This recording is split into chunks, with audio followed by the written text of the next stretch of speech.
Hello hello. चालू करते हैं आज का लेक्चर।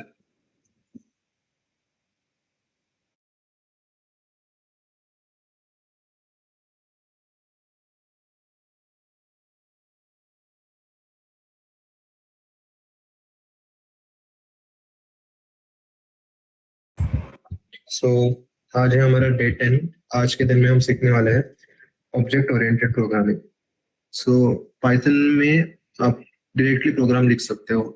जैसे हमने डे 1 से अब तक देखा है, देखते आए हैं कि हम डायरेक्टली प्रोग्राम को लिखते हैं। कुछ ना डिक्लेयर किए हुए भी हम प्रोग्राम को लिख सकते हैं एंड दैट इज अलाउड। ठीक है, वो एक पार्ट हुआ प्रोग्रामिंग का।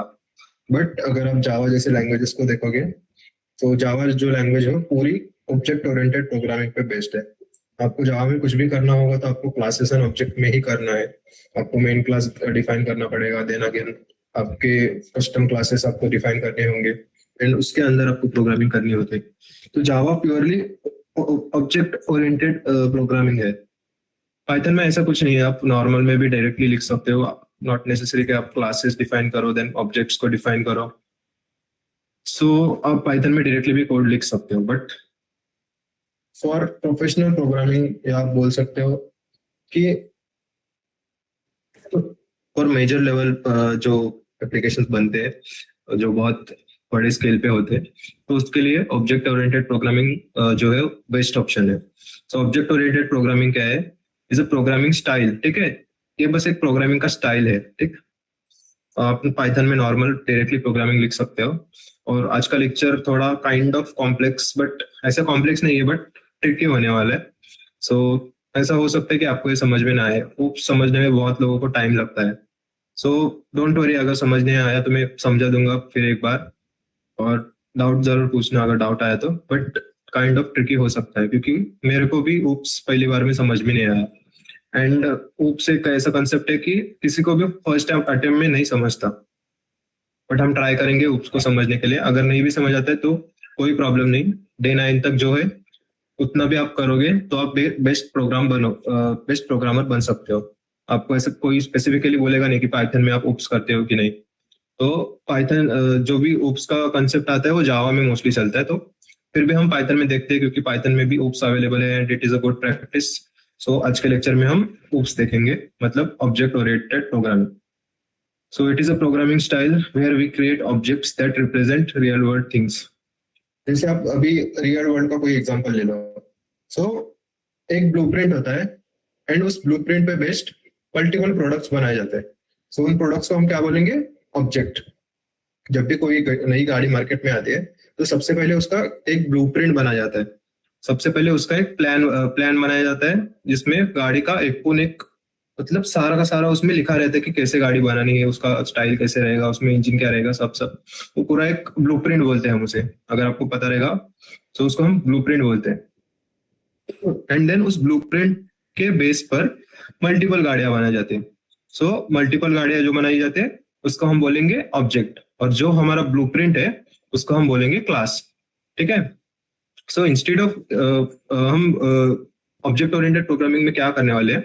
Instead of writing everything as functions, OOP allows us to group data and behavior together in one place. मतलब एक टाइप की जो चीजें आती है, एक ब्लूप्रिंट को फॉलो करने वाली जो चीजें आती है, उस चीजों को हम ग्रुप कर देंगे। ऐसे डायरेक्टली फंक्शंस को बिखरा बिखरा लिखने से अच्छा जो सिमिलर क्लास के मतलब सिमिलर टाइप के जो फंक्शंस है या सिमिलर ऑब्जेक्ट्स के लिए, जैसे हमने अभी गाड़ी का एग्जांपल लिया, उसके लिए जितने भी फंक्शंस या वेरिएबल्स रहेंगे वो हम उस क्लास के अंदर लिखेंगे। पर्टिकुलर उस चीज के लिए काम करेंगे। एंड अगर आप एक बार क्लास डिफाइन करते हो ना, उस क्लास के आप मल्टीपल ऑब्जेक्ट बना के उन ऑब्जेक्ट्स के ऊपर काम कर रहे होंगे, जैसे कि रियल वर्ल्ड में होता है। तो सिमिलर हम प्रोग्रामिंग में भी करने वाले। तो सबसे पहले हम देखते हैं क्लासेस एंड ऑब्जेक्ट्स। क्लास, जैसे कि मैंने अभी बताया, क्लास इज अ ब्लूप्रिंट और टेम्पलेट फॉर क्रिएटिंग ऑब्जेक्ट्स। ठीक है, इट इज अ टेम्पलेट। आपने कैनवा में टेम्पलेट्स देखे रहेंगे, बहुत सारे ग्राफिक डिजाइन के टेम्पलेट मिल जाएंगे आपको। हम क्या करते हैं? एक टेम्पलेट उठाते हैं और उससे मल्टीपल चीजें बना सकते हैं। क्लासेस क्या है? एक टेम्पलेट है, ठीक है, एक ब्लूप्रिंट है फॉर क्रिएटिंग ऑब्जेक्ट्स। ऑब्जेक्ट क्या है? Object is a real time instance created from a class. ठीक है, उस टेम्पलेट के बेस पर, उस टेम्पलेट या ब्लूप्रिंट के बेसिस पर एक रियल ऑब्जेक्ट बनाया जाता है, एक इंस्टेंस होता है उस ब्लूप्रिंट का। जैसे एक ब्लूप्रिंट बनाया, समझो डिफेंडर एक गाड़ी का ब्लूप्रिंट है, सो उसने एक गाड़ी का मॉडल बनाया डिफेंडर, मतलब एक गाड़ी बनाई, देन उसका दूसरा पीस बनाया, देन तीसरा पीस बनाया। सो वो जो गाड़ी के एक्चुअल मॉडल बने हैं ना, वो हमारे ऑब्जेक्ट होंगे, और जो ब्लूप्रिंट है वो हो गया हमारा क्लास। ठीक है, सो एक एग्जांपल उसका देख लेते हैं। तो सबसे पहले हम एक क्लास क्रिएट करते हैं स्टूडेंट नाम से, एंड यहाँ पे मैंने कीवर्ड लिखा है पास। पास है हमने डे 3 में सीखा था जब हम फॉर लूप सीख रहे थे। तो पास का मतलब क्या होता है? पास इज द प्लेस होल्डर। जब हमें पता नहीं होता कि इसके आगे हमें कोड क्या लिखना है, बट हमें वहां पे कुछ ना कुछ तो लिखना पड़ेगा, नहीं तो एरर तो आएगा। सो हम क्या कर देते हैं, उस जगह पे एक प्लेस होल्डर डाल देते हैं। तो दैट्स वाई मैंने अभी इसमें कुछ कोड नहीं लिखा, कोड हम आगे देखेंगे। अभी के लिए मैंने इसमें पास लिख दिया है कि मैं आगे जाके इसमें कुछ ना कुछ कोड लिखूंगा। सो हमने एक क्लास बनाया, देन उस क्लास का मैंने एक ऑब्जेक्ट बनाया। ये देखो, ये सिंटैक्स है ऑब्जेक्ट बनाने के लिए। थोड़ा जूम करके दिखाता हूँ। एंड उस ऑब्जेक्ट को मैंने एक वेरिएबल के अंदर स्टोर कर दिया। अब ये वेरिएबल क्या होल्ड कर रहा है? एक ऑब्जेक्ट होल्ड कर रहा है। और ये ऑब्जेक्ट किस ब्लूप्रिंट के बेसिस पे बना है?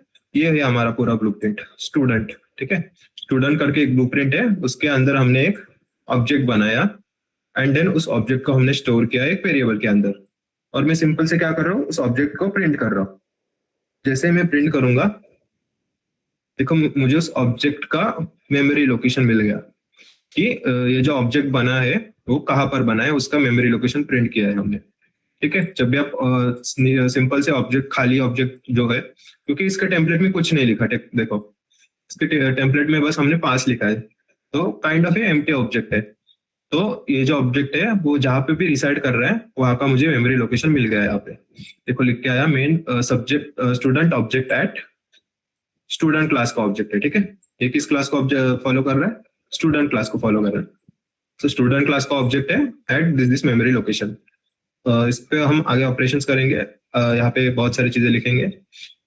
सो आप तब देख सकते हो कि कैसे काम करते हैं। So this was the example. आपको क्या लिखना है? क्लास कीवर्ड लिखना है, देन क्लास का नाम लिखना है। क्लास का नाम लिखते वक्त आप याद रखना कैपिटल्स लेटर से लिखो, और अगर मल्टीपल वर्ड्स है तो सारे वर्ड्स का पहला लेटर कैपिटल लिखो। इस केस में ही आपको मतलब फर्स्ट लेटर लिखोगे तो आपको पहचानने में ज्यादा आसानी होगी कि वो क्लास है। ठीक है, मैंने तरीके बता रखे हैं कि कैसे आप अच्छे प्रोग्रामिंग प्रैक्टिसेस को इम्प्लीमेंट कर सकते हो। नॉट नेसेसरी आप पहला लेटर कैपिटल ही लिखो, बट कुछ भी लिख सकते हो, जैसे हम वेरिएबल का नाम लिखते हैं उस तरह से। एंड कीवर्ड्स को याद रखना, बट ऐसा करोगे तो अच्छा रहेगा, बाकी आपके ऊपर है। देन उस क्लास के अंदर इंडेंट देके जो भी लिखना है अंदर लिख दो। अभी के लिए मैंने प्लेस होल्डर डाल दिया। देन उसका अगर आपको ऑब्जेक्ट बनाना है तो उसके लिए एक सिंपल सा वेरिएबल लिखो, एंड देन उस क्लास का नाम लिखना, एंड ये दो ब्रैकेट्स रिप्रेजेंट करेंगे हमने ऑब्जेक्ट बनाया। ठीक है, सो ये जो सिंटैक्स है वो ऑब्जेक्ट बनाने के लिए है। एंड एक बार का ऑब्जेक्ट बन गया तो सिंपल से हम उसको प्रिंट कर रहे हैं। ठीक है, here student is a class and S1 is a object. ये S1 जो है मतलब स्टूडेंट 1 बोल सकते हो, मैंने S1 लिख दिया, तो S1 इज अ ऑब्जेक्ट। ठीक है, आप कुछ भी लिख सकते हो इसका नाम। And object is similar to the object we used to call is in real life. जैसे एक ब्लूप्रिंट पिक के ऊपर मल्टीपल ऑब्जेक्ट्स या मल्टीपल प्रोडक्ट्स हम बनाते हैं, तो this things works very similar. Then हम देखते हैं इनिट कंस्ट्रक्टर। अगर किसी ने जावा सीखा होगा तो उसमें मेथड्स रहते हैं, कंस्ट्रक्टर मेथड्स, सॉरी कंस्ट्रक्टर्स रहते हैं। सो इनिट क्या है? कंस्ट्रक्टर है। कंस्ट्रक्टर का मतलब क्या है मैं आपको एक बार बता देता हूँ। कंस्ट्रक्टर का मतलब है जो भी हम एक स्पेशल टाइप का फंक्शन है जो ऑटोमेटिकली रन होगा। जैसे ही आप उसका प्रोडक्ट बनाओगे, मतलब ऑब्जेक्ट बनाओगे, जैसे ही वो ऑब्जेक्ट बनेगा उसके ऊपर वो तुरंत जो भी मेथड आप लिखोगे ना उस फंक्शन के अंदर, उस मेथड के अंदर, वो ऑटोमेटिकली रन हो जाएगा एक बार। तो देखते हैं, उसका एक एग्जांपल लिख लेते हैं। और ये किस लिए यूज होता है? Initialise and assign values for object. ठीक है, किसी ऑब्जेक्ट को अगर आपको नेमिंग करनी है या कुछ और करना है, सो इनिशियलाइज करने के लिए हम इसको यूज करते हैं। इसका एक एग्जांपल लिख लेते हैं। इसको लिखने के लिए हम उसको फंक्शन की तरह ही लिखेंगे जैसे हम डिफाइन फंक्शन करते थे। सो आपको डिफाइन करना है एंड ये स्पेशल टाइप का है, double underscore then init and again double underscore. So ये जब भी इसका ऑब्जेक्ट बनेगा, इस क्लास का ऑब्जेक्ट बनेगा ना, सो ये वाला फंक्शन ऑटोमेटिकली रन हो जाएगा। This is a special type of function, ठीक है। ये भी एक फंक्शन ही है, देखो ये तीन तीन आर्ग्यूमेंट्स ले रहा है, सेफ, लेम एंड एज। सो इसको एक बार हम रन करके देखते हैं। यहाँ पे मैंने क्या लिखा है, डिफाइन इनिट कंस्ट्रक्टर। इनिट का मतलब इसके अंदर जो भी लिखा है, जैसे मेरा ऑब्जेक्ट बनेगा उसके ऊपर ये चीज अप्लाई हो जाएगा। देन मैंने एक लिखा है सेल्फ नाम का कीवर्ड। तो सेल्फ का मतलब सेल्फ, खुद। सेल्फ का मतलब इस क्लास का जो भी ऑब्जेक्ट बनेगा वो खुद ऑब्जेक्ट, ठीक है। वो ऑब्जेक्ट खुद को कैसे रिप्रेजेंट करेगा, तो सेल्फ। अब ये थोड़ा कॉम्प्लेक्स लग सकता है। जब भी आप किसी क्या बोल सकते हो, ब्लूप्रिंट का एक ऑब्जेक्ट बनाओगे, सो ऑब्जेक्ट को अगर खुद को रिप्रेजेंट करना है, उस ऑब्जेक्ट को अगर खुद को नेमिंग करना है, तो खुद को नेमिंग करने के लिए कुछ ना कुछ वर्ड होना चाहिए ना। तो खुद को नेमिंग करने के लिए, खुद के ऊपर कुछ ऑपरेशन करने के लिए, उस ऑब्जेक्ट, पर्टिकुलर ऑब्जेक्ट बनने के बाद उसी के ऊपर, सेम ऑब्जेक्ट के ऊपर कुछ ना कुछ ऑपरेशन करने के लिए हम सेल्फ का नाम करेंगे। सेल्फ का मतलब दैट ऑब्जेक्ट इटसेल्फ, ठीक है। ये चीज याद रखना, सेल्फ का मतलब दैट ऑब्जेक्ट इटसेल्फ। तो सेल्फ का मतलब सेल्फ, जैसे मैं खुद। देन हमने उसको आर्ग्यूमेंट दे दी है, नेम करके एक आर्ग्यूमेंट दे दी, एज करके एक आर्ग्यूमेंट दे दी। और सेल्फ डॉट नेम क्या रिप्रेजेंट करेगा, सेल्फ डॉट नेम मतलब जो भी यहाँ पे आर्ग्यूमेंट आएगा ना, वो हम यहाँ पे इसको असाइन कर रहे हैं, ठीक है। अब ये दोनों अलग चीजें, सेल्फ डॉट नेम एंड ये वाला नेम दोनों अलग चीजें। ये जो नेम है, ये वाला जो मैं यहाँ पे हाईलाइट कर रहा हूँ, ये चीज हमारा आर्ग्यूमेंट है, पैरामीटर है। जो भी हम उसको पास करेंगे वो यहाँ पे आ जाएगा। एंड ये वाला जो नेम है उस ऑब्जेक्ट का नाम है, ठीक है। उसका ऑब्जेक्ट का नाम बाय डिफॉल्ट खाली आएगा। सो हम क्या कर रहे हैं, उस ऑब्जेक्ट को जो भी ऑब्जेक्ट बनाने के टाइम पे नाम आएगा वो नाम दे देंगे। जैसे मैं महिंद्रा की कोई गाड़ी बना रहा हूँ ना, तो महिंद्रा की एक गाड़ी बन गई, ये खाली गाड़ी है। सो उस गाड़ी का नाम क्या होगा, जो भी ऑब्जेक्ट बनाएगा, कंपनी जो नाम मुझे देगी वो नाम मैं उसको दे दूंगा, ठीक है। मैं हूँ मैन्युफैक्चरर, मेरे पास ये कंस्ट्रक्टर मेथड है, मैं उस गाड़ी का मैन्युफैक्चरर हूँ। सो मुझे कुछ ना कुछ उसको नाम देना है, तो मैंने जो गाड़ी बनाई है वो गाड़ी का खुद का कुछ ना कुछ नाम होना चाहिए। सो मैं वो गाड़ी का नाम क्या रखूंगा, जो भी कंपनी मुझे नाम पास करेगी वो मैं उसको दे दूंगा। Then similarly age, so self dot age equal to age. ये वाला एज जो है वो पैरामीटर है, एंड ये वाला जो एज है सेल्फ डॉट एज। इसलिए मैंने सेल्फ का उपयोग किया है यहाँ पे। सेल्फ का उपयोग क्यों किया, मतलब उस पर्टिकुलर ऑब्जेक्ट का नाम, और ये जो है वो जहां से ऑब्जेक्ट जब बनेगा ना तब आएगा। तो सिंपल से याद रखो, सिंपल से एग्जांपल से याद रखो, जब भी ऑब्जेक्ट बनेगा ये दोनों आर्गुमेंट्स आएंगे, और ये चीज क्या करेगा, कंस्ट्रक्टर मेथड वो कंस्ट्रक्ट कर रहा है उस चीज को, मतलब ऑब्जेक्ट को बना रहा है, मतलब ऑब्जेक्ट को मॉडिफाई कर रहा है। तो कंस्ट्रक्टेड मेथड क्या करेगा, उसको वो जो भी पैरामीटर्स आएंगे वो पैरामीटर्स असाइन करेगा। हमने अभी भी देखा कि जो भी कंस्ट्रक्टर मेथड क्या करता है, it is used to initialize the values or assign the values। ये हो गया हमारा क्या बोलते हैं इसको, constructor operator, constructor and then constructor method बोलते हैं भाई इसको, ठीक है। It is a special type of function. Then हम क्या कर रहे हैं, अभी देखो मैं सेम चीज कर रहा हूँ। यहाँ पे मैं क्या कर रहा था, स्टूडेंट, यहाँ पे मैंने पहले कुछ नहीं लिखा था, अब मैंने उसमें कंस्ट्रक्टर लिख दिया। मैंने पहले ऑब्जेक्ट बनाया था, अब मैं ऑब्जेक्ट बना रहा हूँ, एंड ऑब्जेक्ट के साथ में दो आर्ग्यूमेंट्स दे रहा हूँ। क्या आर्ग्यूमेंट्स है मेरे दो, नेम एंड एज। सेल्फ का मतलब तो वो ऑब्जेक्ट इटसेल्फ, ठीक है, इसलिए हम इसको सेल्फ लिखेंगे। अगर मैं यहाँ पे सेल्फ नहीं लिखूंगा तो यहाँ पे एरर दिखा देगा कि ये सेल्फ मतलब कहाँ का सेल्फ है। तो यहाँ पे सेल्फ खुद से लिखना है आपको, ठीक है, ये आपको खुद से लिखना है। Then name and age, name and age पास होंगी एज अ आर्ग्यूमेंट्स, ठीक है। सो मैं यहाँ पे नेम और एज पास कर रहा हूँ। तो मेरा स्टूडेंट क्लास है, स्टूडेंट एक ब्लूप्रिंट है, तो मैं उस ब्लूप्रिंट के आधार पर एक ऑब्जेक्ट बना रहा हूँ। ये चीज याद रखो, उस ब्लूप्रिंट के आधार पर एक ऑब्जेक्ट बना रहा हूँ, और मेरा जो ऑब्जेक्ट बनेगा उसका नाम ये होगा एंड उसका एज ये होगा, ठीक है। समझ लो, you are the creator for now, you are the creator of the universe. So आप एक क्लास डिफाइन करोगे, आप एक पर्टिकुलर प्रजाति डिफाइन कर रहे हो, समझ लो, और उस प्रजाति के जो भी ऑब्जेक्ट्स बनाएंगे, उस प्रजाति पे जो भी एनिमल्स बनेंगे, उस एनिमल्स का आप नामकरण कर रहे हो, ठीक है, ऐसे समझ लो। सो आप एक टेम्पलेट सेट कर दिए, देन उस टेम्पलेट के ऊपर आपको प्रोडक्ट्स बनाने हैं। इस तरह से याद रखो, टेम्पलेट सेट कर दिया मैंने ये कि उसका एक नाम होगा, उसका एक एज होगा, मतलब और तो बहुत सारी चीज लिख सकते हो, बट अभी के लिए मैं दो ही चीज लिख रहा हूँ कि जो भी मैं प्रोडक्ट बनाऊंगा उसका एक नाम होगा, उसका एक एज होगा। तो अभी के लिए हम स्टूडेंट बना रहे, स्टूडेंट का एक नाम होगा, स्टूडेंट का एक एज होगा। ये दोनों इसको चीज पास करा दी। जैसे मैं ये दोनों चीज पास कराऊंगा, ये नेम यहाँ पे आ जाएगा, ये एज यहाँ पे आ जाएगा, एंड उस पर्टिकुलर ऑब्जेक्ट को वो चीज असाइन हो जाएगा। ठीक है, उस पर्टिकुलर ऑब्जेक्ट को ये दोनों चीज असाइन हो जाएगा क्योंकि हमने कंस्ट्रक्टर मेथड लिखा है। तो वो ऑटोमेटिकली जैसे ही ऑब्जेक्ट बन गया, ये चीज ऑटोमेटिकली रन हो गई।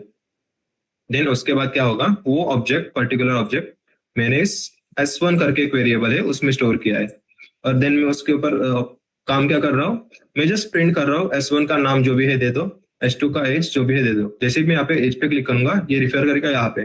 ठीक है, सो S1 क्या है, S1 हमारा सेल्फ को रिप्रेजेंट करेगा। S1 मतलब S1 का खुद का नाम क्या है, तो जो हम आर्ग्यूमेंट पास करेंगे वो वाला नाम आएगा। तो इसको रन करके देखते हैं। देखो, मैंने पीयूष पास किया था, पीयूष आ गया उसका नाम, एंड देन 20 पास किया था, 20 आ गया नाम। तो यहाँ पे मैं अगर S2 क्रिएट करने की कोशिश करूंगा, S2 is equal to student of, उसको कुछ आर्गुमेंट पास नहीं कर रहा हूँ। ठीक है, अभी रन करके देखते हैं। देखो एरर आ गया क्योंकि it is missing to requirement positional argument. इसको मैं अलग अलग नाम देना चाहिए। सो एक नाम दे देते आयुष, एंड उसका एक एज भी दे देते 18। अभी उसका रन करते, देखो अभी रन नहीं आया, अभी एरर नहीं आया। अभी देखो, ये जो हमने ऑब्जेक्ट बनाया था ये S1 में है, और हम सिर्फ S1 को प्रिंट कर रहे हैं। इसी तरह से हम S2 भी प्रिंट कर सकते हैं। यहाँ पे मैं S1 की जगह S2 लिख देता हूँ। अभी इसको रन करते हैं, देखो दोनों भी प्रिंट हो गए। अब मेरे दो वेरिएबल के अंदर, मतलब S1 के अंदर ये वाला स्टूडेंट है, S2 के अंदर ये वाला स्टूडेंट है, और इन स्टूडेंट की प्रॉपर्टीज दोनों की सेम है। प्रॉपर्टीज क्या है, जो हमने टेम्पलेट में सेट करके रखी है वो उसकी प्रॉपर्टीज हो गई। ठीक है, उसके कैरेक्टरिस्टिक हो गए। एंड इस वेरिएबल के अंदर हमने क्या किया, उसका एक ऑब्जेक्ट लिख रखा है। तो यहाँ तक कोई प्रॉब्लम है, डाउट है? ये डायग्राम से आप थोड़ा रिवाइज कर सकते हो अगर आप कभी भूल गए। तो एक क्लास क्या होता है, एक ब्लूप्रिंट होता है, एंड ऑब्जेक्ट क्या होता है, उसके मल्टीपल प्रोडक्ट्स जो बनते हैं उस ब्लूप्रिंट के बेसिस पे जो भी प्रोडक्ट बनेगा वो ऑब्जेक्ट कहलाएगा। ठीक है, तो class is a blueprint, object is a product, and object can be multiple.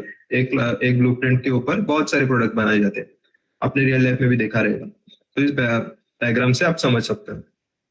यहाँ तक किसी को दिक्कत है?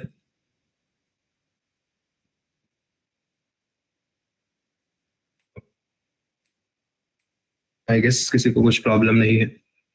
सो आगे बढ़ते हैं, इंस्टेंस वर्सेस क्लास वेरिएबल्स। अब यहाँ पे जो हमने क्लास लिखा है इसमें दो टाइप्स के वेरिएबल्स होते हैं, एक होता है क्लास वेरिएबल, एक होता है इंस्टेंस वेरिएबल।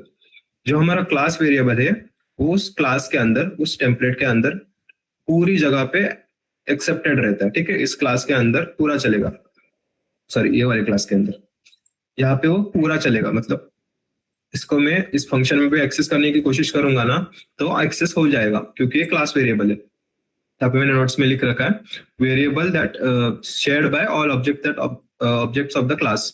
इसके जितने भी ऑब्जेक्ट बनेंगे ना, ये शेयर होगा सबके साथ। ठीक है, क्लास वेरिएबल सबके साथ शेयर होगा। देन एक होता है इंस्टेंस वेरिएबल। इंस्टेंस का मतलब ऑब्जेक्ट। ठीक है, हम जब भी कोई क्लास बनाते हैं तो उस क्लास का एक इंस्टेंस बनाते हैं, और उसी इंस्टेंस को हम ऑब्जेक्ट बोलते हैं। इंस्टेंस मतलब प्रोडक्ट ही समझ लो। ठीक है, सो इंस्टेंस वेरिएबल क्या होता है, उस पर्टिकुलर इंस्टेंस पे या उस पर्टिकुलर ऑब्जेक्ट पे ही वो काम करेगा।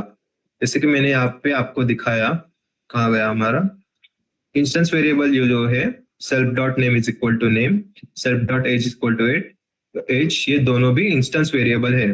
ये वेरिएबल मेरे जो पहला S1 ऑब्जेक्ट बनाया इसके लिए ये दोनों वैल्यूज को होल्ड कर रहा है, बट S2 करके मैंने एक ऑब्जेक्ट बनाया तो सेम वेरिएबल मेरा ये दो वैल्यूज को होल्ड कर रहा है, आयुष एंड 18 को। ठीक है, अब देख रहे हो कि वेरिएबल तो सेम ही है, सिर्फ नेम लिखा है एंड एज लिखा है। बट वो S1 ऑब्जेक्ट के लिए जो मेरा पहला कॉपी मैंने बनाया अपने स्टूडेंट का, पहला प्रोडक्ट मैंने बनाया, सो वो ये जो वेरिएबल है वो पीयूष नाम स्टोर कर रहा था और 20 एज स्टोर कर रहा था। बट जब मैंने इसी टेम्पलेट पे दूसरा ऑब्जेक्ट बनाया S2 करके, सो ये नाम क्या स्टोर कर रहा है, यही वेरिएबल मेरा आयुष नाम स्टोर कर रहा है और यही वेरिएबल मेरा 18 एज स्टोर कर रहा है। सो ये दो चीज आप अच्छे से याद रखो कि ये हमेशा अलग ऑब्जेक्ट के लिए अलग वैल्यू स्टोर करेगा। मेरे पहले ऑब्जेक्ट के लिए इसने पीयूष नाम स्टोर किया एंड दूसरे ऑब्जेक्ट के लिए इसने आयुष नाम स्टोर किया। वेरिएबल तो यहाँ पे एक ही है, बट ये अलग अलग कैसे बिहेव कर रहा है, क्योंकि ये इंस्टेंस वेरिएबल। यहाँ पे मैं और एक एग्जांपल लिख रखा है, इसको भी रन करके दिखाता हूँ। इसको सिंपल से रन करते हैं। अब देखो मैंने क्या किया, दोनों का कॉलेज प्रिंट कराया।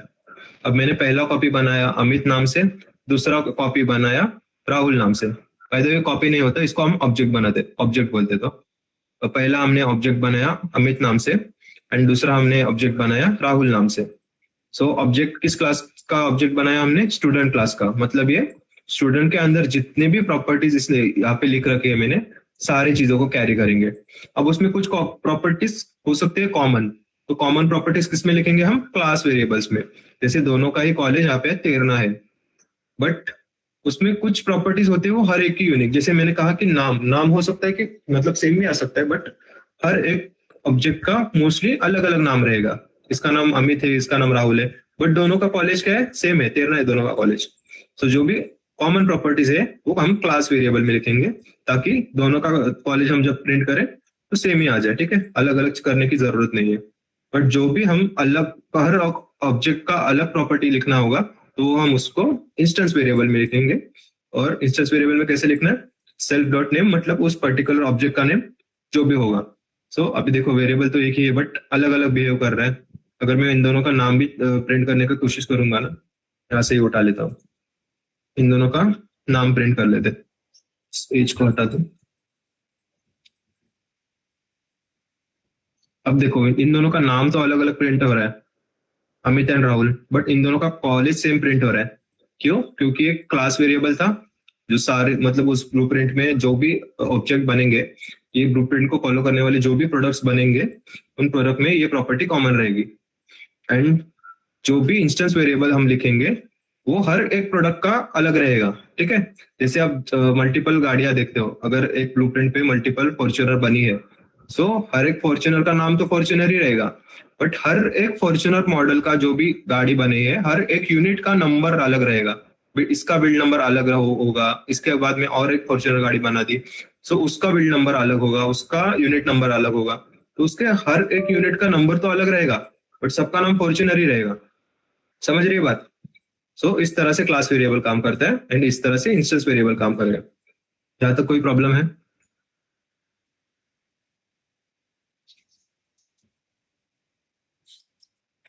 ओके, सो आगे बढ़ते हैं। मेथड क्या होती है? Method is a function inside a class, बस इतना याद रखो। क्लास के अंदर जो भी फंक्शन लिखोगे उसको हम मेथड बोलेंगे फॉर्मल भाषा में। जावा अगर किसी ने किया होगा तो उसमें मेथड्स होते हैं। तो method is a function, nothing else. बस उस किसी ना किसी क्लास के अंदर लिखा होना चाहिए और वो पर्टिकुलर एक्शन के लिए यूज होना चाहिए। ठीक है, मेथड हमेशा कोई पर्टिकुलर एक्शन के लिए यूज होता है, ऐसे ही नहीं फंक्शन लिखा जाता, कुछ ना कुछ उसका काम होता है। तो पर्टिकुलर एक्शन को परफॉर्म करने के लिए जो भी हम फंक्शन लिखेंगे वो भी एक क्लास के अंदर, तो उसको हम बोलेंगे मेथड। तो एक मेथड का भी एग्जांपल देख लेते हैं। टेस्ट 4 ओके, सो मैंने अगेन फंक्शन लिख दिया स्टूडेंट नाम से एंड उसके अंदर मैंने एक फंक्शन लिख दिया, सॉरी बाहर मैंने क्लास लिखा है, क्लास स्टूडेंट नाम से, एंड एक फंक्शन लिख दिया ग्रीट। ग्रीट हमने फंक्शन जब देख रहे थे तब भी हमने यही देखा था, मैंने जानबूझ के सेम लिखा है ताकि रिलेट हो सके कि हमने पहले भी ग्रीट देखा है। सो ग्रीट फंक्शन क्या कर रहा है, हेलो स्टूडेंट प्रिंट कर रहे हैं, और हमेशा यहाँ पे सेल्फ आर्ग्यूमेंट पास करना, क्योंकि मेथड किसके ऊपर काम कर रही है, कोई तो ऑब्जेक्ट होना चाहिए ना, कोई तो पर्टिकुलर प्रोडक्ट होना चाहिए ना जिसके ऊपर आप कोई एक्शन परफॉर्म करो। अगर कोई प्रोडक्ट एग्जिस्ट नहीं करता तो क्या करोगे एक्शन परफॉर्म करके? तो यहाँ पे सेल्फ लिखना जरूर कि किसके ऊपर काम कर रहे हैं। तो जो भी हम उसको कॉल करेंगे ना, अगर हम S1 में स्टोर कर रहे हैं तो S1 डॉट क्रिएट कर सके। अगर यहाँ से मैं सेल्फ हटा दूंगा तो प्रॉब्लम आएगा मेरे साथ, ठीक है। सो यहाँ पे क्या हो रहा है, फंक्शन डिफाइन किया, उसको हमने पैरामीटर दे दिया सेल्फ, और ये बाय द वे कुछ सिर्फ प्रिंट कर रहा है, तो उसको कुछ अलग आर्गुमेंट का जरूरत नहीं है। हमने फंक्शंस में देखा था, अगर उसको कुछ रिक्वायरमेंट नहीं लगता तो वैसे भी चलेगा, ठीक है। तो वही सिंपल काम कर रहे हैं हम, ऑब्जेक्ट बना रहे हैं, उसको स्टोर कर रहे हैं एक वेरिएबल के अंदर, एंड उसके अंदर जो भी लिखा है वो फंक्शन को एक्सेस करने के लिए हमेशा हमें उस वेरिएबल का नाम लिखना होगा। हमने अब तक देखते आया है, बहुत सारी जगह पे आपने ये चीज दिखी होगी कि वो चीज का पहले नाम लिखना पड़ता है। मॉड्यूल में भी हमने देखा, उस मॉड्यूल का नाम लिखना पड़ता है, देन उसके अंदर का चीज हम एक्सेस करते हैं डॉट लगा के, आगे में फंक्शन लिख के। सिमिलरली यहाँ पे भी हम क्लास जो ऑब्जेक्ट जहाँ पे स्टोर किया है, जिस वेरिएबल में स्टोर किया है, उस वेरिएबल का नाम लिखेंगे, देन उसके अंदर जो भी एक्सेस करना है वो लिखेंगे डॉट लगाकर। तो उसको एक बार रन करते हैं, देखो ये रन हो गया। एंड बाय द वे आप नॉर्मल प्रोग्रामिंग में भी कर सकते हो, कोई जरूरत नहीं है कि आप ऑब्जेक्ट ओरिएंटेड प्रोग्रामिंग ही करो। बट आगे अगर आप जावा में जाओगे तो जावा में तो आपको ऑब्जेक्ट ओरिएंटेड प्रोग्रामिंग से ही शुरू करना है, वो जीरो से शुरू होता है ऑब्जेक्ट ओरिएंटेड प्रोग्रामिंग से। So it is necessary to teach you all the object oriented programming concepts, जो कि हम आज के लेक्चर में देख रहे हैं। सो ये आपका हो गया मेथड, ठीक है। पाइथन में मेथड को फंक्शन की तरह ही लिखते हैं, इस तरह से मेथड को लिखा जाता है। इट इज अ फंक्शन, ठीक है, सिंपल फंक्शन है, कुछ नहीं कर रहा, बस प्रिंट कर रहा है हेलो स्टूडेंट। हम क्या कर रहे हैं, ऑब्जेक्ट बना रहे हैं। और बाय द वे ये आप डायरेक्टली प्रिंट नहीं कर सकते, ठीक है। अगर मैं ये चीज को हटा दूंगा S1 डॉट ग्रीट, और जैसे मैं इसी को हटा देता हूँ, ठीक है, ऑब्जेक्ट ही क्रिएट नहीं करता। जब हम ऑब्जेक्ट ही नहीं क्रिएट कर रहे तो ये मेथड हम अप्लाई किस पे करेंगे, ठीक है, कुछ भी तो नहीं है इस मेथड को अप्लाई करने के लिए। और मैं यहाँ पे डायरेक्टली ग्रीट नहीं लिख सकता, जैसे हम पहले लिखते थे, इसको हम डायरेक्टली ग्रीट नहीं लिख सकते। अगर मैं इसको रन करूंगा तो ये बोलेगा कि ग्रीट को डिफाइन कहाँ किया है तुमने, ठीक है, ग्रीट इज नॉट डिफाइन। देखो नेम एरर आ गया, हमने कल ही देखा था। तो इसको हमें जब भी हम किसी टेम्पलेट के अंदर कोई मेथड को डिफाइन कर रहे हैं, सो कोई ना कोई ऑब्जेक्ट होना चाहिए उसको इम्प्लीमेंट करने के लिए। सो हमेशा हमें ऑब्जेक्ट को लिखना पड़ेगा, एंड देन उसको एक्सेस कर सकते हैं, ठीक है। जहां तक कोई दिक्कत, मेथड हो गया। देन ऑब्जेक्ट ओरिएंटेड प्रोग्रामिंग में कुछ पर्टिकुलर कॉन्सेप्ट्स है, ये आपको सेकंड सेम में भी पूछेंगे, या आपको थर्ड सेम में भी पूछेंगे, जावा में जाओगे वहां भी पूछेंगे कि एनकैप्सुलेशन क्या होता है, एब्स्ट्रैक्शन क्या होता है, इनहेरिटेंस क्या होता है, और पॉलीमॉर्फिज्म क्या होता है। तो ये आपको लाइफ टाइम काम आने वाली चीज है, तो यहाँ पे समझ जाओगे तो अच्छा रहेगा। तो एनकैप्सुलेशन क्या होता है, encapsulation means hiding data and allowing access through methods, ठीक है। आपको डाटा को हाइड करना है। अभी आप बोलोगे कि डाटा को हाइड क्यों करना है, हम सिंपल से वेरिएबल बना के फिर उसके ऊपर भी तो काम कर सकते हैं। बट क्या आप चाहोगे कि आपका बैंक बैलेंस कोई भी नॉर्मल प्रोग्राम लिख के एक्सेस कर पाए? क्या आप ऐसे चाहोगे? ऑब्वियसली नहीं। अगर उसको पाइथन आता भी है और सामने जो जीपे का सॉफ्टवेयर जो भी है, ऑनलाइन सॉफ्टवेयर जो भी रहेगा पेमेंट का, क्या आप चाहते हो कि कोई हैकर आए और बस प्रोग्राम लिख के आपका बैलेंस चेक कर ले या बैलेंस में कुछ छेड़खानी कर ले? सो डेफिनेटली आप उसको ना बोलोगे कि नहीं होना चाहिए ऐसा। सो पाइथन में, उसके लिए पाइथन में छोड़ो, पूरे प्रोग्रामिंग में ऑब्जेक्ट ओरिएंटेड प्रोग्रामिंग बाकी लैंग्वेज में भी किया जाता है, ये जावा में मोस्टली होता है, बट पाइथन में एंड जावा में ये आता है। एनकैप्सुलेशन एक मेथड है, मेथड बोल सकते हो इसको, एक कॉन्सेप्ट है, कॉन्सेप्ट ही बोलते हैं इसको, कि डाटा को हाइड कर सकते हैं हम, ठीक है। और पाइथन में हम इस डबल अंडरस्कोर का यूज करते हैं, ठीक है। पहले इस डबल अंडरस्कोर अगर हम कोई वेरिएबल के पहले लिखते हैं, उसका मीन से वो प्राइवेट वेरिएबल बन जाता है। जावा में आपको प्राइवेट करके एक कीवर्ड लिखना पड़ता है, बट पाइथन में प्राइवेट करके कोई कीवर्ड नहीं है। पाइथन में आपको डबल अंडरस्कोर लगाने हैं, देन आपका वेरिएबल का नाम लिखना है, ठीक है। एंड अगेन आप देख सकते हो ये इंस्टेंस वेरिएबल है, क्योंकि एक पर्टिकुलर ऑब्जेक्ट, क्योंकि हर एक बंदे का बैंक अकाउंट होगा तो हर बैंक अकाउंट का अलग पासवर्ड रहेगा, तो क्या मैं उसको कॉमन प्रॉपर्टीज में लिख सकता हूँ? डेफिनेटली नहीं। हर एक ऑब्जेक्ट का अलग अलग मतलब हर एक अकाउंट का अलग अलग बैलेंस होगा, तो उसको हमेशा हमें इंस्टेंस वेरिएबल में लिखना पड़ेगा। और इंस्टेंस वेरिएबल हम कहाँ लिखते हैं? डेफिनेटली हम लिखते हैं उसको कंस्ट्रक्टर के अंदर, ठीक है। तो ये मैंने कंस्ट्रक्टर लिख दिया, देन उसके अंदर मैंने लिख दिया एक प्राइवेट वेरिएबल, ठीक है। ये डबल अंडरस्कोर का मतलब ये भूलना मत, double underscore, this is an private variable, ठीक है। जावा में इसको प्राइवेट कीवर्ड लिख के फिर लिखते हैं, पाइथन में हम इसको डबल अंडरस्कोर की तरह लिखते हैं, ठीक है। सो ये डबल अंडरस्कोर इंपॉर्टेंट है। अगर ये नहीं लिखोगे तो आप जब हमने लास्ट कोड लिखा था इस तरह से उसको एक्सेस कर सकते हो, ठीक है। s1.name, यहाँ पे अगर मैं डबल अंडरस्कोर लिख दूंगा तो ये प्राइवेट हो जाएगा। सो यहाँ पे क्या कर रहे हैं हम, उसका बैलेंस लिख रहे हैं जो भी होगा, एंड इसको हम डायरेक्टली एक्सेस नहीं कर सकते। इसको अगर हमें एक्सेस करने हैं तो एक्सेस करने के लिए आपको मेथड्स लिखने पड़ेंगे, एंड उसको सिर्फ हम मेथड्स की मदद से एक्सेस कर सकते हैं। देखिए यहाँ पे मैंने लिख रखा है अलाउइंग एक्सेस थ्रू मेथड्स, ठीक है। सिर्फ मेथड्स की यूज करके आप एक्सेस कर सकते हो। मतलब जो भी आपका बैंक बैलेंस है, आपके बैलेंस के लिए आपके बैंक ने कुछ ना कुछ मेथड्स ऑलरेडी सेट करके रखे हैं। अगर आपको ऐसा लगता है कि मैं बैलेंस चेक कर रहा हूँ, पैसे निकाल रहा हूँ, डाल रहा हूँ, तो ऐसा रैंडम कोड वर्क कर रहा है, या मैं अपने आप से अपने बैंक बैलेंस में छेड़खानी कर रहा हूँ, या जो भी कर रहा हूँ अपडेशन, तो ऐसा नहीं है। बैंक ने कुछ लिमिटेड मेथड्स अलाउ किए हैं, आप इतना ही कर सकते हो। या तो आपका बैलेंस देख सकते हो, या तो उसमें विड्रॉ कर सकते हो, या तो डिपॉजिट कर सकते हो। आपके बैंक ने आपको ये 3-4 ही ऑप्शन मैक्स टू मैक्स देके रखे होंगे, इससे ज्यादा ऑप्शंस आपको नहीं मिलने वाले। तो सिमिलरली यहाँ पे भी हम क्या करेंगे, बैलेंस को प्राइवेट रखेंगे, एंड उसको एक्सेस करने का तरीका भी हम ही बताएंगे, ठीक है। उसको कैसे एक्सेस करना है वो भी हम ही बताएंगे। अगर आपको एक्सेस करना है, अगर आपको उसको देखना है, तो हम क्या करेंगे, मेथड लिखेंगे गेट बैलेंस करके, ठीक है। गेट बैलेंस और सेल्फ डॉट बैलेंस, ठीक है। वो क्या करेगा, रिटर्न करेगा सेल्फ डॉट बैलेंस को। सो जो भी उसके ऊपर ऑपरेशन होना है उस वेरिएबल के अंदर, वो ऑपरेशन भी हम ही डिफाइन करेंगे। तो आपका क्या होगा, बैंक बैलेंस हमेशा सेफ रहेगा, ये हमेशा हैकर से सेफ रहेगा, ठीक है। जो भी मेथड्स उसके ऊपर, जो भी ऑपरेशन उसके ऊपर होने वाले, वो भी हम ही डिफाइन करेंगे। तो सिंपल से इसको रन करके देखते हैं।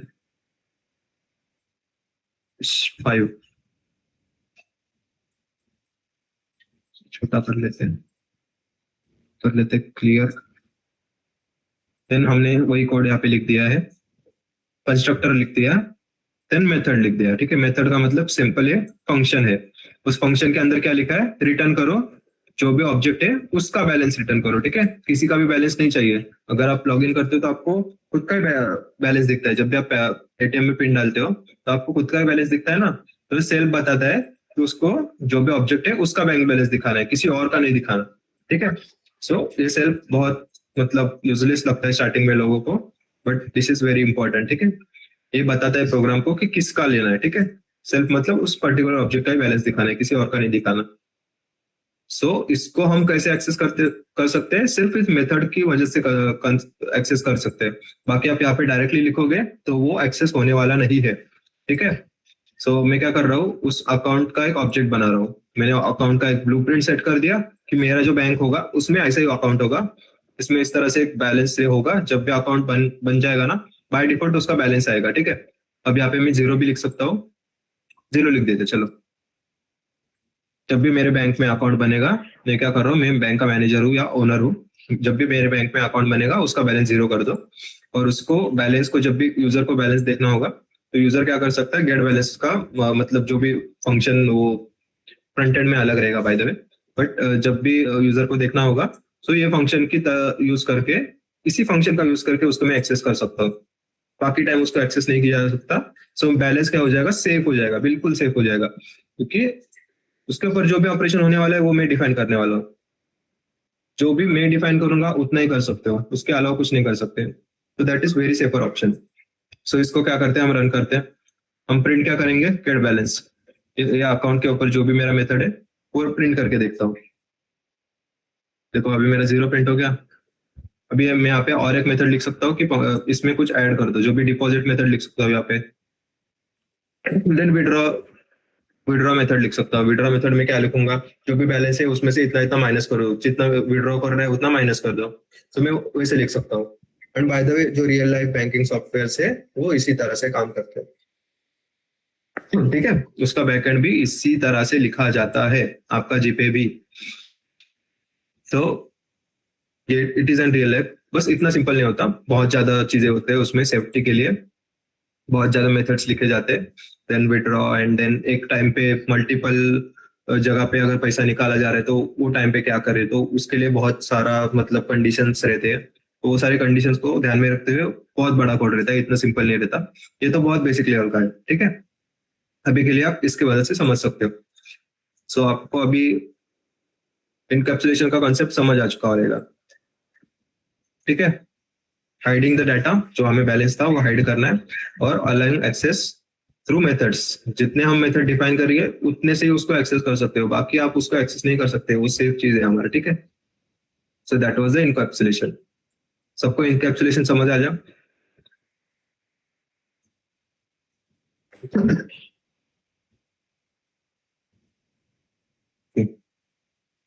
देन अगला हमारा आ जाता है इनहेरिटेंस। इनहेरिटेंस इज सेम जो हमने बायोलॉजी में पढ़ा था, कि जो भी पेरेंट के ट्रेट्स रहते हैं वो जो क्या बोलते हैं हम, चाइल्ड के अंदर आ जाते हैं। तो यहाँ पे भी पेरेंट क्लास होता है एंड चाइल्ड क्लास होता है। सो यहाँ पे क्या होता है, एक पर्टिकुलर क्लास होता है, उस क्लास को इनहेरिट कर सकता है दूसरा क्लास, मतलब तो जिस क्लास से इनहेरिट कर रहा है वो क्लास हो गया हमारा पेरेंट क्लास, और जो क्लास इनहेरिट कर रहा है वो क्लास हो गया हमारा चाइल्ड क्लास। सो इनहेरिटेंस क्या होता है, जैसे कोई एनिमल का बच्चा रहता है, अगर कैट का बच्चा है, मतलब कैट का कोई छोटा बच्चा है या डॉग का बच्चा है बोल लो, सो वो अपने पेरेंट की तरह ही दिखेगा। वो सारे खुद के कैरेक्टरिस्टिक, खुद के प्रॉपर्टीज, खुद के स्पेशलिटी सारे अपने पेरेंट से लेते हैं। जैसे कि हम ह्यूमंस में भी देखते हैं, पेरेंट के जैसा ही होता है, जो भी चाइल्ड होता है वो अपने पेरेंट के ऊपर रहता है। सो चाइल्ड क्या करता है, पेरेंट की जितने भी स्पेशलिटी रहते हैं वो लेके आता है, एंड उसका भी खुद का भी कुछ स्पेशलिटी होता है। तो सिमिलरली इनहेरिटेंस प्रोग्रामिंग में भी सेम ही है। यहाँ पे एक एग्जांपल लेते हैं। हम एक क्लास डिफाइन कर रहे हैं, एनिमल क्लास, ठीक है। समझो आप अभी यूनिवर्स को बना रहे हो, सो आप क्या करोगे, एनिमल करके क्लास बनाओगे, ठीक है, एक ब्लूप्रिंट बनाओगे। You are the creator of universe, समझ लो अभी के लिए। तो आप एनिमल करके क्लास बनाओगे, और उसमें आप मेथड क्या लिख रहे हो, ठीक है, ये मेथड है, ठीक है। एक सिंपल फंक्शन क्या लिख रहे हो, कि जो भी एनिमल होगा मेरे दुनिया में वो बोल सकता है, ठीक है। उसके लिए मैं एक मेथड डिफाइन कर देता हूँ, और उसके अंदर अभी के लिए मैं क्या लिखता हूँ, एनिमल स्पीक्स, ठीक है, वो प्रिंट कर रहा हूँ मेथड के अंदर। सो एक फंक्शन डिफाइन कर दिया। देन हम उस एनिमल का एक पर्टिकुलर और एक क्लास बना सकते हैं, उस एनिमल को एक्सटेंड करेगा डॉग। सो हम जावा में क्या लिखते हैं, क्लास डॉग एक्सटेंड्स एनिमल। हम पाइथन में क्या लिखते हैं उस सेम चीज को, क्लास डॉग ऑफ एनिमल। ये एनिमल का मतलब क्या है पता है आपको, ये जो डॉग है वो ऑलरेडी एलिमेंट क्लास को एक्सटेंड कर रहा है। मतलब जो भी हमारा डॉग होगा, डॉग तो एक एनिमल है, सो एनिमल की जो भी प्रॉपर्टीज रहेगी वो डॉग के पास भी रहेगी। एनिमल क्या कर सकता है, एनिमल हमारा बोल सकता है, चल सकता है, देन भाग सकता है। सो एनिमल के अंदर जितने भी प्रॉपर्टीज रहेगी, अपने डॉग के पास भी उतनी सारी प्रॉपर्टीज आ जाएगी ऑटोमेटिकली। हाँ, इस डॉग की कुछ पर्टिकुलर अलग प्रॉपर्टीज हो सकते हैं, कि डॉग पर्टिकुलर बोल रहा है का मतलब क्या कर रहा है, वो भौंक रहा है। सो उसका वो पर्टिकुलर अलग प्रॉपर्टी हो गया। बट वो बोल सकता है मतलब वो एनिमल क्लास से है ना, कि एनिमल्स बोल सकते हैं, बाकी नॉन लिविंग थिंग्स थोड़ी बोल सकते हैं, प्लांट्स थोड़ी बोल सकते हैं, बट एनिमल्स बोल सकते हैं। सो एनिमल क्लास क्या है, उसके अंदर मैंने मेथड लिख दी, एनिमल्स कैन स्पीक, ठीक है, और एनिमल स्पीक्स करके एक प्रिंट फंक्शन लगा दिया। देन मैंने क्या कर दिया, एक क्लास बनाया डॉग करके। डॉग क्या कर रहा है, एनिमल क्लास को एक्सटेंड कर रहा है, मतलब डॉग एनिमल क्लास को इनहेरिट कर रहा है। सो डॉग के अंदर एनिमल क्लास की जितने भी स्पेशलिटी थी वो सारी ऑटोमेटिकली आ गई है, और डॉग की खुद की भी कुछ स्पेशलिटी हो सकते हैं, वो यहाँ पे मैंने अभी लिखी नहीं है, बस पास कर दिया ताकि वो कॉम्प्लिकेट ना दिखे आपको, पहले समझ लो। देन मैं क्या कर रहा हूँ, उसका एक ऑब्जेक्ट बना रहा हूँ एंड उसको स्पीक बता रहा हूँ, ठीक है। उसको स्पीक करने के लिए फंक्शन को कॉल कर रहा हूँ। यहाँ पे वही कोड मैंने लिख दिया है यहाँ पे। अब क्या क्या हो रहा है देखो, यहाँ पे मैंने डॉग क्लास के अंदर कुछ नहीं लिखा, ठीक है। स्पीक फंक्शन, ये फंक्शन मेरा डॉग क्लास के अंदर नहीं है, बट डॉग किसी क्लास को एक्सटेंड कर रहा होगा, और उस क्लास में वो फंक्शन एग्जिस्ट करता है ना, तो डॉग को वो सारी एबिलिटीज ऑटोमेटिकली मिल जाएगी, क्योंकि डॉग क्या कर रहा है, एनिमल क्लास को एक्सटेंड कर रहा है। सो इस क्लास में लिखी हुई सारी प्रॉपर्टीज इस डॉग के पास अपने आप आ गई। अगर एक डॉग, हम यहाँ पे क्या लिख रहे हैं, डॉग जो है वो हमारा एनिमल है, अगर वो एनिमल है तो एनिमल के अंदर जितनी भी प्रॉपर्टीज है एनिमल की, वो सारी की सारी डॉग के पास ऑटोमेटिकली आ जाएगी। तो अगर मैं डी डॉट स्पीक लिखूंगा, भले ही इसके पास स्पीक करके कुछ मैंने यहाँ पे लिखा नहीं है, फिर भी ये स्पीक करेगा। देखो यहाँ पे एनिमल स्पीक करके प्रिंट हो गया, ठीक है। बाय द वे एग्जांपल है, इसको एज इट इज मत ध्यान में लेना। बट देखो यहाँ पे उसके पास खुद का कुछ नहीं था, बट वो अपने पेरेंट क्लास से ले रहा है वो चीज। ले रहा है मतलब क्या कर रहा है, वो पेरेंट से इनहेरिट हो रहा है। ये जो क्लास है वो पेरेंट क्लास हो गया, ये क्लास हो गया चाइल्ड क्लास। अभी इसके पास कोई फंक्शन मैंने लिखा नहीं था, बट उसके पेरेंट क्लास में वो फंक्शन आ रहा था। जैसे बच्चों को कोई चीज सिखाई नहीं जाती, बट उसके पेरेंट को वो चीज आ रही होते हैं, तो वो बच्चा पेरेंट के इनहेरिट करके वो चीज को ऑटोमेटिकली मतलब सीखा सीखा हुआ आ जाता है। वो उसके अंदर ऑलरेडी वो चीज इनबिल्ट होती है, क्योंकि उसके पेरेंट को आ रही होते हैं। तो सिमिलरली इनहेरिटेंस भी सेम तरह के काम करते हैं। ये हो गया हमारा चाइल्ड क्लास, ये हो गया हमारा पेरेंट क्लास। इसके पास कुछ नहीं था, फिर भी ये पेरेंट की मदद से स्पीक कर पा रहे हैं। सो ये हो गया हमारा इनहेरिटेंस। और ये बाय द वे आपको 4 साल तक काम आएगा अगर आप ऑब्जेक्ट ओरिएंटेड प्रोग्रामिंग काम कर रहे होगे। तो ये 4 कंसेप्ट बहुत इंपॉर्टेंट है। इंटरव्यूज में भी पूछेंगे, आपके वाइवा में भी पूछेंगे, चाहे वो पाइथन का वाइवा हो या जावा का वाइवा हो या कोई और इंटरव्यू, कमेटी का इंटरव्यू हो जहाँ पे आप टेक्निकल के लिए अप्लाई करोगे, सारी जगह पे आपको ये सारी चीज पूछने वाले हैं। और ये 4 कंसेप्ट तो बहुत फेमस है और बहुत इंपॉर्टेंट भी है। सो इनहेरिटेंस समझ गया सबको। सो आगे की चीज ले लेते हैं।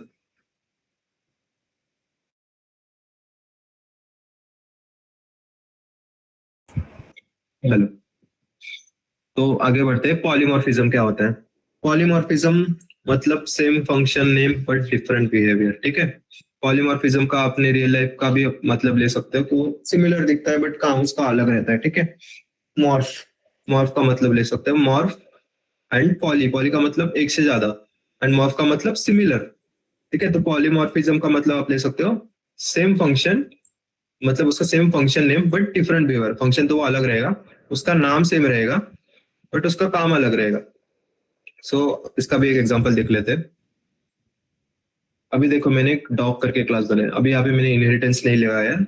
आप चाहे तो लगा सकते हो क्लास एनिमल, देन उसका इनहेरिटेंस डॉग एक्सटेंस एनिमल, उस टाइप से आप कर सकते हो। बट अभी के लिए सिंपल से पहले पॉलीमॉर्फिज्म सीख लेते हैं। तो यहाँ पे मैंने डॉग का एक ब्लूप्रिंट बनाया, एक ब्लूप्रिंट बनाया कैट के लिए, ठीक है।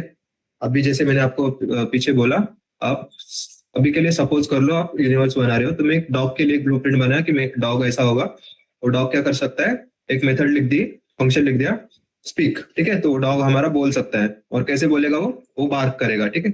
अभी के लिए मैं इसको प्रिंट की मदद से दिखा रहा हूँ कि डॉग क्या करेगा, हमारा बार्क करेगा। देन मैंने क्लास के कैट के लिए एक ब्लूप्रिंट बनाया, कैट के लिए एक क्लास बनाया और कैट को भी एक फंक्शन दिया कि कैट भी बोल सकते हैं मेरी, बट मेरी कैट क्या बोलेगी, म्याऊ बोलेगी, ठीक है। अब आप यहाँ पे देखोगे हम पाइथन में कोडिंग कर रहे हैं। सो पाइथन में हम स्पीक स्पीक करके फंक्शन लिखा है, दोनों भी फंक्शन हमने सेम लिख दिए, ठीक है। अगर आप नॉर्मली लिखोगे तो ये तो एरर दे सकता है आपको, बट यहाँ पे एरर नहीं देगा, क्योंकि इस क्लास का स्पीक फंक्शन अलग रहेगा, इस क्लास का स्पीक फंक्शन अलग रहेगा। भले ही दोनों का नाम सेम है, बट दोनों का काम तो यहाँ पे अलग अलग है। सो क्या करते हैं, दोनों का ऑब्जेक्ट बनाते हैं। एक डॉग का ऑब्जेक्ट बना लेता हूँ, पहला हमारा डॉग बना लेते हैं, एक सैंपल डॉग बना लेते हैं, देन एक कैट बना लेते हैं। देन क्या करते हैं, उस डॉग को बोलते हैं स्पीक एंड कैट को भी बोलते हैं स्पीक। अब यहाँ पे देखो सेम फंक्शन लिखा है मैंने, ठीक है। नाम उसका सेम है दोनों का, बट काम देखोगे कि दोनों का अलग अलग काम है। पहला पहला हमारा जो ऑब्जेक्ट है वो हमारा भौंक रहा है, दूसरा आप म्याऊ म्याऊ कर रहे हैं। सो इस तरह से आपका पॉलीमॉर्फिज्म काम करता है। Same name, same function name but different work, ठीक है। ये दोनों भी अलग तरह से बिहेव कर रहा है। ये हमारा स्पीक फंक्शन बार प्रिंट कर रहा है, ये वाला स्पीक फंक्शन हमारा म्याऊ प्रिंट कर रहा है। सो इट इज एग्जांपल, ठीक है, इसको एज इट इज मत लेना, बट ये चीज बहुत काम आती है आगे प्रोग्रामिंग में। और बहुत बड़े बड़े लेवल के स्केल्ड एप्लीकेशन जो होते हैं वो ऑब्जेक्ट ओरिएंटेड प्रोग्रामिंग में प्रोग्रामिंग के ऊपर बने रहते हैं। सो आपको मुझे पॉलीमॉर्फिज्म सिखाना था, तो this is the basic and classic example, ठीक है। इंटरनेशनल लेवल पे भी यही एग्जांपल्स दिए जाएंगे आपको। अगर आप स्टैक ओवरफ्लो या कहीं और फेमस प्रोग्रामिंग प्लेटफॉर्म से सीखोगे, तो आप देखोगे कि डॉग, कैट और एनिमल स्पीक, इसी तरह के एग्जांपल आपको दिए जाएंगे। अगर आप कॉलेज में भी जावा सीखोगे तो जावा में भी आपको सबसे पहले इसी तरह के एग्जांपल देखने को मिलेंगे, तो दैट्स वाई मैंने भी इसी तरह के एग्जांपल उठाए हैं। एंड यही चलता है पूरे वर्ड में, इसी तरह से एग्जांपल बनाए जाते हैं स्टार्टिंग में। बाद में तो आप बैंकिंग वगैरह में जाओगे तो वो बहुत कॉम्प्लेक्स कॉम्प्लेक्स होते जाएगा, बट अभी के लिए इतना ही। सो हम क्या कर रहे हैं, सिंपल फंक्शन लिख रहे हैं, सेम फंक्शन लिख रहे हैं, बट याद रखना डिफरेंट क्लास के अंदर लिखना, नहीं तो दिक्कत आएगी। सो ये स्पीक फंक्शन हमारा म्याओ प्रिंट कर रहा है, ये स्पीक फंक्शन हमारा बार प्रिंट कर रहा है। दोनों का नाम सेम है, काम अलग है, ठीक है, ये चीज याद रखना। तो दैट इज द पॉलीमॉर्फिज्म, सिर्फ सेम नाम है but different behaviour according to different situations. इस सिचुएशन में वो ऑब्जेक्ट हमारा डॉग था, इस सिचुएशन में हमारा ऑब्जेक्ट कैट है। सो इसका सिचुएशन अलग हो गया तो इसका बिहेवियर अलग हो गया, इसका सिचुएशन अलग हो गया तो इसका बिहेवियर भी अलग होगा। इतना चीज समझ गया? यहाँ पे प्रिंट करेगा बार क्योंकि वो डॉग क्लास का ऑब्जेक्ट है, यहाँ पे प्रिंट करेगा म्याओ क्योंकि कैट क्लास का ऑब्जेक्ट है। सिंपल थिंग, ये आपका हो गया पॉलीमॉर्फिज्म। देन लास्ट पार्ट हमारा आ जाता है एब्स्ट्रैक्शन। एब्स्ट्रैक्शन का सिंपल मीनिंग है means showing only what is necessary and hiding the details. मतलब हम बोलते हैं ना, आम खाओ गुठलियां मत गनो। तो प्रोसेस जो आउटपुट आपको मिल रहा है ना, सिर्फ वो देखो, वो कैसे मिल रहा है वो मत देखो। आप जब कोई ऐप को एक्सेस कर रहे हो, ऐप को यूज कर रहे हो, सो बस आपको आउटपुट से मतलब है कि मेरा मैसेज जाना चाहिए, मेरा मैसेज वापस आना भी चाहिए। What's the problem? ओके, सो मेरा मैसेज वापस जाना चाहिए, मेरा मैसेज वापस आना भी चाहिए। मेरे को फर्क नहीं पड़ता वो कैसे जा रहा है, ठीक है, वो जो भी प्रोसेस लिख रखा है ना वो एब्स्ट्रैक्शन के अंदर है, ठीक है। मेरे को फर्क नहीं पड़ता कैसे जा रहा है कैसे आ रहा है, मेरे को बस दिखना चाहिए कि क्या जरूरी है मेरे लिए। मेरे को बस दिखना चाहिए टाइम स्टैम्प, मेरे को बस दिखना चाहिए कि क्या कैसे कहाँ जा रहा है, कहाँ से आ रहा है, कैसे जा रहा है वो मुझे उससे मतलब नहीं है। तो उसको हम रिप्रेजेंट करेंगे एब्स्ट्रैक्ट मेथड की मदद से। सो ये भी हमारा एक क्लास के लाइब्रेरी के अंदर आता है, उसका भी एक एग्जांपल देख लेते हैं। So this is the library, उसमें से हम एब्स्ट्रैक्ट मेथड को इंपोर्ट कर रहे हैं। देन हम क्या कर रहे हैं, एक क्लास बना रहे हैं, ठीक है, शेप इस लाइब्रेरी से आ रहा है, ठीक है। एब्स्ट्रैक्ट मेथड को मतलब वो एब्स्ट्रैक्ट क्लास को फॉलो कर रहे हैं, ठीक है। ये एबीसी मतलब एब्स्ट्रैक्ट क्लास, ठीक है। देन एब्स्ट्रैक्ट मेथड हम फॉलो कर रहे हैं, ठीक है। अब जब भी इसका ऑब्जेक्ट बनेगा ना, तो उसके ऊपर ये मेथड अप्लाई होना ही चाहिए, ठीक है। जब भी मैं चैटिंग का एप्लीकेशन बनाऊंगा ना, तो उसमें कुछ पर्टिकुलर चीजें हो जो है वो इंक्लूडेड होनी ही चाहिए। अगर ये चीज आपको जब भी इम्प्लीमेंट करना होगा ना, तो उस चीज को आप एब्स्ट्रैक्ट मेथड के अंदर लिखोगे। तो जब भी मैं इस स्क्वायर क्लास का मतलब शेप क्लास का कोई ऑब्जेक्ट बनाऊंगा, ठीक है, यहाँ पे मैंने देखो इनहेरिट कर रहा हूँ, सॉरी ऑब्जेक्ट नहीं क्लास बनाऊंगा, सब क्लास बनाऊंगा, चाइल्ड क्लास बोलते हैं हम इसको। अभी हमने इनहेरिटेंस सीखा। सो ये स्क्वायर क्या कर रहा है, शेप क्लास से इनहेरिट कर रहा है, ठीक है। सो ये जो भी स्क्वायर क्लास है, जितने भी प्रॉपर्टीज यहाँ पे लिखी है वो सारी की सारी इसके पास ऑटोमेटिकली आ गई। और अब यहाँ पे हमने एब्स्ट्रैक्ट मेथड लिखा है, तो एब्स्ट्रैक्ट मेथड का मतलब क्या है, जो भी मेथड मैं यहाँ पे लिखूंगा, जो भी इसका ऑब्जेक्ट बनेगा ना, उसके ऊपर ये चीज का अप्लाई करनी ही करनी है। अगर नहीं करोगे तो एरर आएगा। सो जब भी मैं इसका ऑब्जेक्ट बनाऊंगा, इस क्लास का एक्सटेंड करते हुए क्लास बना के उसके ऊपर भी अगर मैं ऑब्जेक्ट बनाऊंगा ना, सो ये जो मैं मेथड लिख रहा हूँ उसको मुझे कंपलसरी डिफाइन करना ही करना है। तो मैं यहाँ पे क्या कर रहा हूँ, मैं स्क्वायर करके एक क्लास डिफाइन कर रहा हूँ। और क्लास किस क्लास को इनहेरिट कर रहा है, स्क्वायर क्लास अपना शेप को इनहेरिट कर रहा है। सो मुझे क्या करना पड़ेगा, शेप के अंदर मैंने एक एब्स्ट्रैक्ट मेथड लिख रखी है। सो एरिया करके एक मैंने मेथड लिख रखी है, मतलब एक फंक्शन लिख रखा है। सो मुझे अपने स्क्वायर क्लास के अंदर जो भी इसको इनहेरिट कर रहा हूं मैं शेप क्लास को, उसके अंदर एरिया डिफाइन करना ही पड़ेगा, नो मैटर व्हाट। अगर मैंने ऊपर उस मेथड का नाम मेंशन किया है ना, ये अगर मैं मेंशन किया है तो मुझे कंपलसरीली उसका एरिया भी यहाँ पे इम्प्लीमेंट करना पड़ेगा। अगर मैं नहीं करूंगा तो एरर आएगा। तो सिंपली से रन करके देखते हैं। यहाँ पे मैं क्या कर रहा हूँ, उसका एरिया प्रिंट कर रहा हूँ, ठीक है। मैंने इतना ही क्या बोल सकते हो आप, फंक्शन लिखा है कि जो भी एरिया रहेगा उसका प्रिंट कर दो। अभी हम कैलकुलेशन या उस कॉम्प्लेक्स पार्ट में नहीं जा रहे, हम बस प्रिंट कर रहे हैं, जो भी एरिया रहेगा उसको प्रिंट कर दो ताकि आप समझ पाओ। ठीक है, मैं यहाँ पे कैलकुलेशन वगैरह का भी डाल सकता था बट समझ में नहीं आएगा, ऑलरेडी इतना घुमा फिरा के कंफ्यूजन है। तो सिंपली सबसे पहले क्या है, हमारा पेरेंट क्लास है, यहाँ पे हमने एक एब्स्ट्रैक्ट मेथड लिख रखी है। एब्स्ट्रैक्ट मेथड का मतलब क्या है, जब भी इसका ऑब्जेक्ट बनेगा, जब भी इसका कोई सब क्लास बनेगा, तो सब क्लास को कंपलसरी कोई ना कोई रूल्स फॉलो करने, कोई ना कोई मेथड को फॉलो करना पड़ेगा। और वो मेथड क्या है, वो हमारे एब्स्ट्रैक्ट मेथड क्या है, एरिया। तो जब भी मैं उसका सब क्लास बनाऊंगा, जब भी मैंने शेप क्लास का स्क्वायर क्लास बनाया, ये जो हमारा इनहेरिटिंग क्लास है, सब क्लास बोल सकते हो आप इसको, तो उसके अंदर मुझे एरिया डिफाइन करना ही करना है कुछ भी करके। तो दैट इज आवर एब्स्ट्रैक्शन, मतलब mean showing only what is necessary. यहाँ पे हम क्या कर रहे हैं, इतना नेसेसरी है ये बता रहे हैं, इसके अंदर क्या लिखना है वो तुम देख लो, बट ये तुम्हें लिखना है। अगर मैं कोई प्रोडक्ट लॉन्च कर रहा हूँ तो उसके ऊपर मेरा कस्टमर केयर का नंबर लिखना नेसेसरी है। फिर आप कस्टमर केयर का नंबर कुछ भी लिखो, वो आपसे मतलब, बट अगर मेरे कंपनी का अगर प्रोडक्ट आप पब्लिश कर रहे हो या प्रोडक्ट आप डाल रहे हो, तो उसके अंदर आपको कस्टमर केयर का नंबर लिखना ही लिखना है। ये मैंने एज अ कंपनी ऑर्डर दे दिया, तो जब भी मेरे कंपनी के जो लोअर लेवल के लोग रहेंगे वो उस चीज को फॉलो करने वाले हैं। ठीक है, ये सब क्लास है, ये उसको फॉलो करेगा। ठीक है, बाय द वे मैंने एग्जांपल के लिए बताया वो चीज आपको समझाने के लिए।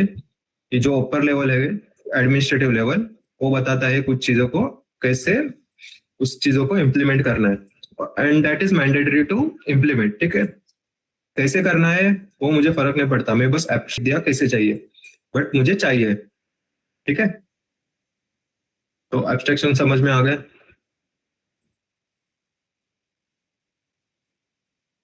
Showing what is necessary and hiding the details.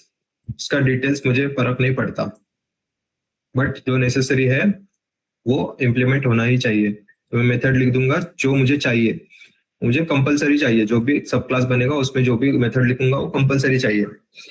वो किस किस तरह से इम्प्लीमेंट कर रहे हो उससे मुझे फर्क नहीं पड़ता, बट अगर मेरे क्लास का अगर कोई सब क्लास बन रहा है ना, तो उस सब क्लास को वो चीज फॉलो करनी ही पड़ेगी। ये वाली चीज उस सब क्लास को फॉलो करनी पड़ेगी नो मैटर व्हाट। अब वो कैसे कर रहा है वो मुझे फर्क नहीं पड़ रहा, कैसे भी करे, बट उसको फॉलो करनी है। तो दैट वाज इट, एब्स्ट्रैक्शन। अगर इसमें कुछ डाउट है तो पूछना।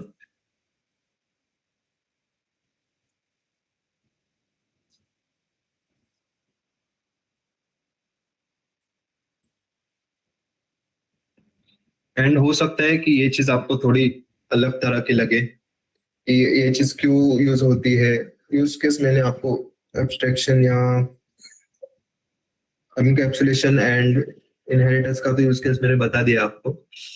और ये जो चीजें हेवी स्केल एप्लीकेशंस बनाने में बहुत यूज होती है। अगर आपको एंड्रॉइड ऐप डेवलपमेंट में जाना है या बड़े बड़े एप्लीकेशंस बनाने हैं जिसके ऊपर मल्टीपल यूजर्स होने वाले हैं, तो उसके ऊपर आपको ऑब्जेक्ट ओरिएंटेड प्रोग्रामिंग ही करना पड़ेगा। सो आप क्या कर सकते हो, एक